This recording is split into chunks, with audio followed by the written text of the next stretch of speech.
My name is Dana St. Clair, and for this next period of time together, you and I will be spending time relaxing, discussing the zaniness of being human, the joys of meditation, or perhaps the zaniness of meditation and the joys of being human. I ask you to sit down, to relax, to take this next period of time for yourself. There's a concept. It is my understanding that we as humans are not just our physical bodies. We also are an emotional body, a mental body, and surely a spiritual body. Now, we're relatively familiar with our physical self and how the physical body moves and acts.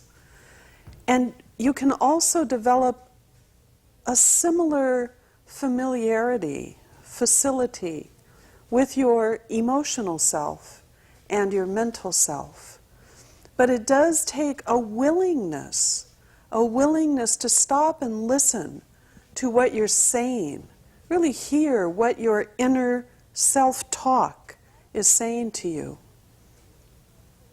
A lot of times we just kind of, parade on through life and we don't give much consideration to the inner life, the inner terrain. And yet, in truth, it is in your inner life, in your thoughts and perceptions, that you create your life.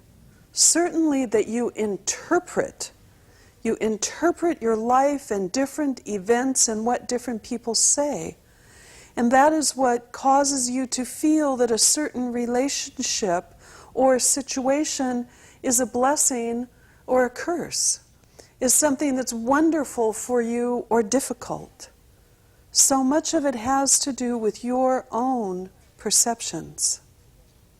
I'd like to share a quote with you today. The book that I'm reading out of is The Planetary Commission by John Randolph Price. And I've been working with different material from John Randolph Price for this past year and really finding it valuable. But interestingly enough, the quote itself is from Louise Hay. She wrote in her book, Heal Your Body. And this is the quote: "Stop for a moment and catch your thought. What are you thinking right now? If thoughts shape your life and experiences, would you want this thought to become true for you? If it is a thought of worry or anger or hurt or revenge, how do you think this thought will come back to you? If we want a joyous life, we must think joyous thoughts. If we want a prosperous life, we must think prosperous thoughts. If we want a loving life, we must think loving thoughts. Whatever we send out mentally or verbally will come back to us in like form. Listen to the words you say. If you hear yourself saying something 3 times, write it down.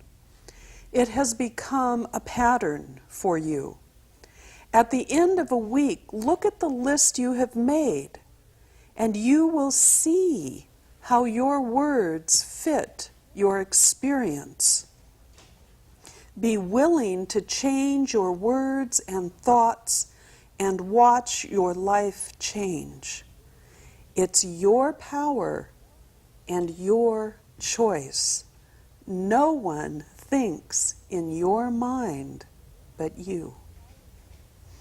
Now, this is some very, very powerful information. I mean, it may sound simple, and there are so many things in life that are simple, but not easy. And I challenge you, I challenge you for, say, the rest of this day, or the rest of this evening before you go to bed, be aware of your thoughts. Be aware of what you are thinking, of your self-talk. No judgment. See, this is where the hitch comes. Because a lot of times we're aware of things that we may find self-limiting, and we immediately get on our case about it. You're harsh with yourself, and all we're really going for here is information. What do I say to myself? How do I perceive my world? What's going on here? So for the next period of time after this program is over, simply be aware of what you are thinking. Or try it when you're driving in your car. You know, what am I thinking? What is going on in my inner terrain? And so much of the time, we are very self-critical in our self-talk. So I would like to take us into a soothing, centering meditation, and perhaps come up with some other things that you can think about, that you can have in your thought energy. Now, a lot of people might kind of put this down and go, oh, that's so silly. Oh, I don't know. Try it. Try it. You know, the thing that's so fascinating about perception is in perception, we tell ourselves things about ourselves that we don't even hear. You know, like an example that comes to mind is if you are expecting someone to come and pick you up and go out for a date or something like that, and the person who is coming is late, and then they're later, and then they're later still, you have a wide array of choices. You could get really upset, and then you could get more upset. And then when the person actually got there, boy, you could be in a fury. That's a choice. You could get out that book that you've been enjoying reading and sit down and read. And when the person gets there, you could say, oh, hi. If you're doing some creative project, you know, act as if you have your own life. Not that your life is completely dependent upon this person who is coming to pick you up or connect with you, and that it isn't saying something negative about you. Well, he really doesn't like me because if he really liked me, he'd be here. Nor is it necessarily saying something negative about the other person. Well, what's the wrong with him that he's late? Anything could have happened. The thing that's important for you is what you do with it in that period of time where you are waiting. You know, are you waiting and getting more upset, or are you waiting and having your life? So I would like to ask you to close your eyes, and for the next few moments, as I sound the soothing tones of the gongs, allow yourself to relax and to follow me in meditation.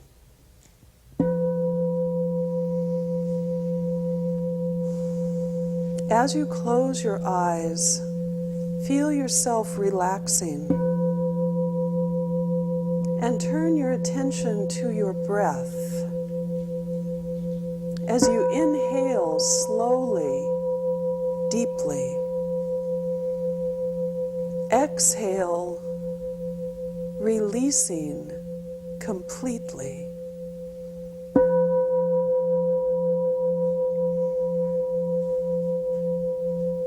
And as you focus on your breath, feel your physical body relaxing. Feel the effect the long, slow, deep breath has in your physical body. And if you truly give your mind and your attention to your breath, you will feel yourself relaxing emotionally and mentally as well.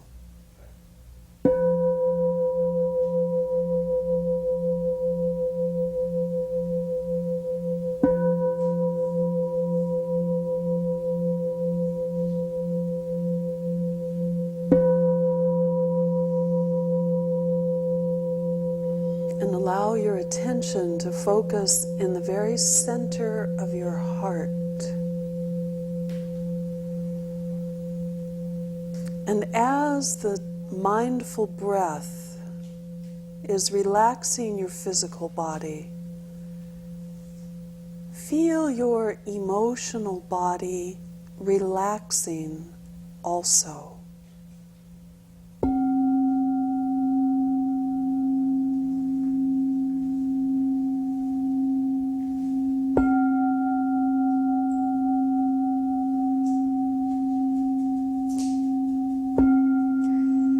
Feel as if a warm, soothing cloak of golden light is being placed upon your shoulders from behind and being wrapped around you. Allow this soothing golden warmth to penetrate into your emotional self and bring with it a release, a relaxation of your inner self. For these next few moments, allow yourself to put your burdens down.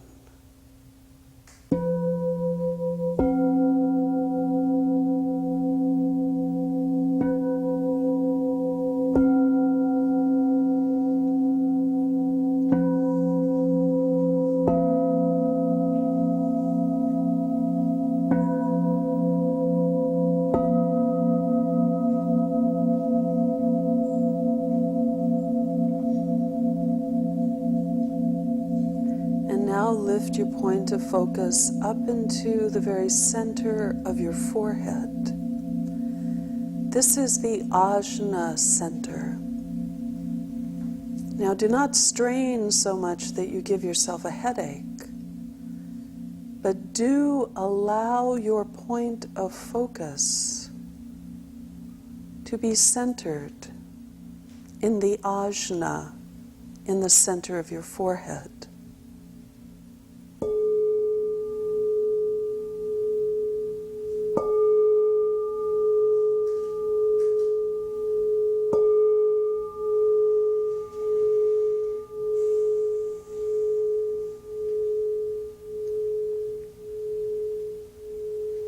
And here be aware of your thoughts. Simply watching your thoughts. No judgment, no analysis. Simply be aware of what you are thinking. And as one thought ends, before the next thought begins, slip into the space between your thoughts.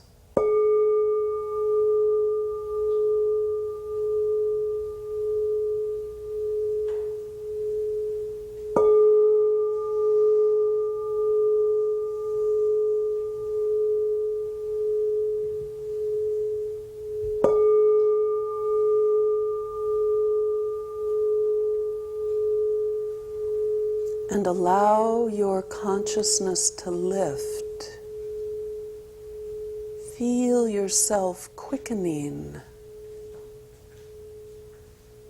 as you open your heart, open your mind, open your identity to contact with your greater self, your greater awareness.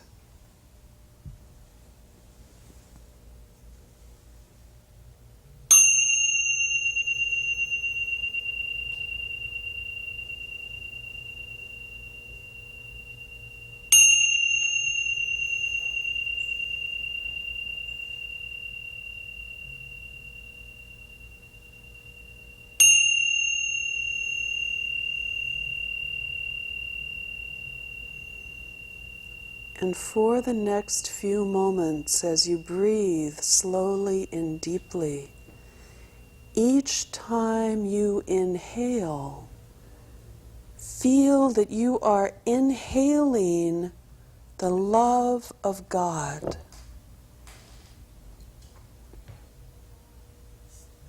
As if the love of God is in the atmosphere all around you. And as you inhale and fill yourself with that love.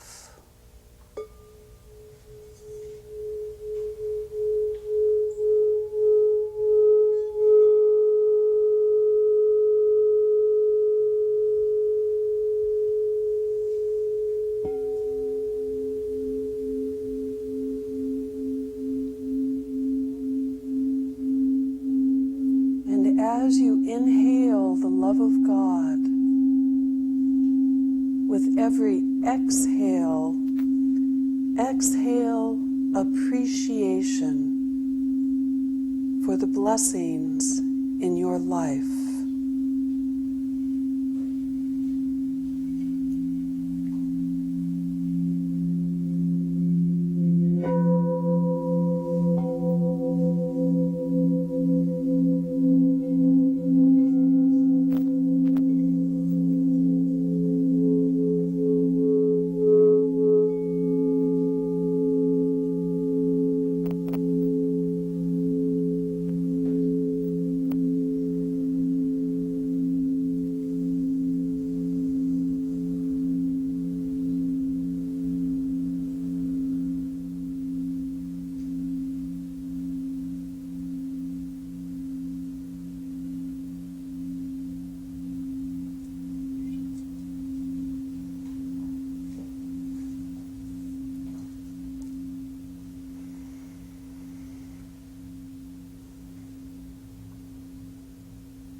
Consciously draw the sense of the love of God for you into the very depths of your being, and anchor the truth of the love of God for you deeply, deeply into your sense of self, into your identity, into your sense of worthiness. Feel this love of God for you with every breath you take.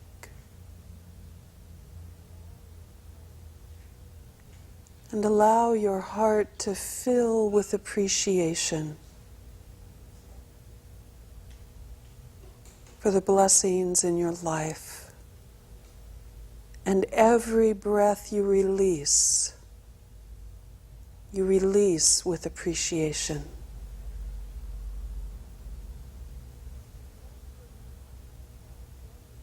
And let your mental self, let your thoughts be flooded with this love of God. And let your thoughts be filled with your appreciation.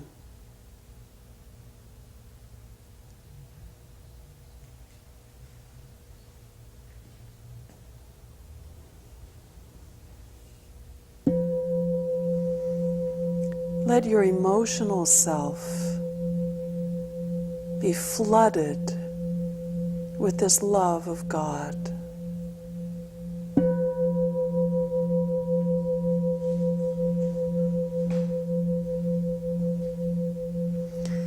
Take this love into the places in your emotional self that may be feeling frustrated, sad, angry, confused, anxious.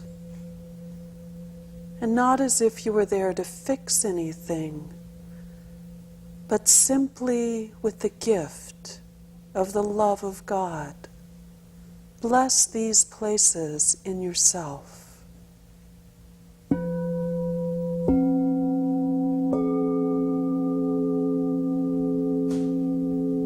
And in your physical body, allow yourself to feel the love of God deepening into your bones, into your nervous system, into your very cells.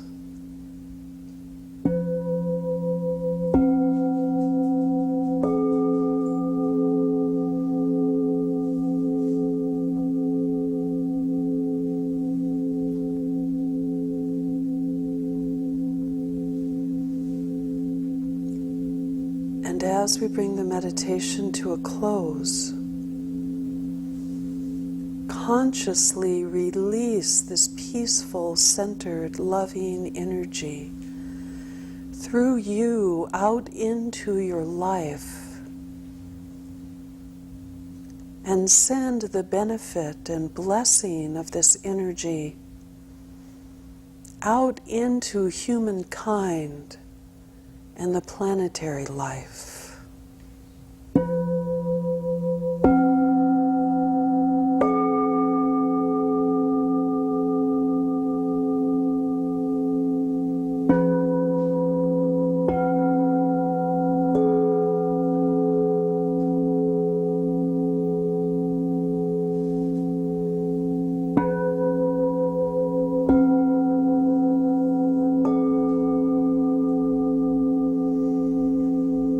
I will sound the gong 3 times, drawing the meditation to a close. When it is comfortable for you, you may open your eyes.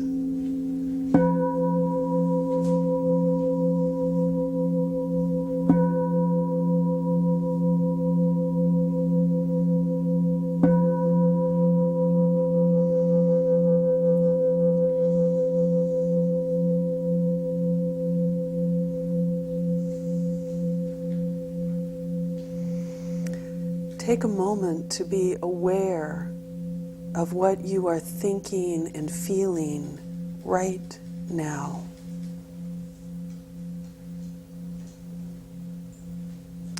I would like to share another quote with you today. I had seen this a few different places and then found it again just recently. And evidently the person who wrote this, said this, was Charles Swindoll. It's called Attitude. The longer I live, the more I realize the impact of attitude on life. Attitude to me is more important than facts. It is more important than the past, than education, than money, than circumstances, than failures, than successes, than what other people think or say or do. It is more important than appearance, giftedness, or skill. It will make or break a company, a church, a home. The remarkable thing is we have a choice every day regarding the attitude we will embrace for that day. We cannot change our past. We cannot change the fact that people will act a certain way. We cannot change the inevitable. The only thing we can do is play on the one string we have, and that is our attitude. I am convinced that life is 10% what happens to me and 90% how I react to it. And so it is with you. We are in charge of our attitudes. And it is such an amazing thing. You can be in a situation that you find truly difficult, intolerable. And yet if you can take some time with yourself and make the choice to change your position, to change what you believe you need that perhaps you're not getting, to change your judgment, because that really is all that it is. You judging that a certain person or a certain situation is a certain way. If you take the time to come to a different stance, a different place within yourself, a lot of times the whole situation changes because you are in a different place about it. It is absolutely fascinating. You know, a lot of people think that making one's life more simple, more calm, might get boring. Believe me, it never gets boring. It gets richer and broader and certainly a lot more fascinating because there is so much that goes on inside of you that makes the outside of you whatever it is you believe it to be. You know, there's an old story about when the gods who created this world were looking for the place to put self-understanding, self-awareness, self-compassion. And one of the lords of the world said, we should put it at the highest mountain. Oh, no, no, no, no, no. And then one of the other ones said, I know, put it in the deepest ocean. For some reason it was sort of a game, you know, like, will they find it? Well, no, they'd eventually find it in the deepest ocean. And finally a third lord spoke up and said, I know. Put it somewhere that they'd never think to look for it. Put it within. And so when we bless the four directions, north, south, east, and west, when we bless as above and so below, let us also take time to bless the seventh direction. And that seventh direction is from within. Take the time to know what you think and what you feel, to hear what you are saying to yourself, about others, about your life. Appreciate the blessings in your life. Thank you. Namaste.